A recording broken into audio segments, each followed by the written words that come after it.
Ayan guys, ilagay ko na rin yung hipon. Ayan.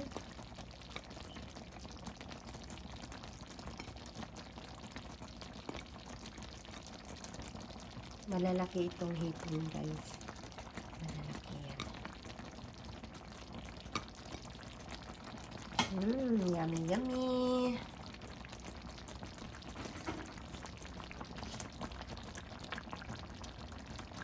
Ganyan lang guys. Ganyan lang. Then, lagyan ko rin ng sili. Dito lang to sa gilid guys. Yan, tapit mo. Maraming sili. Para yan sa asawa ko guys. Yan. Yummy yummy.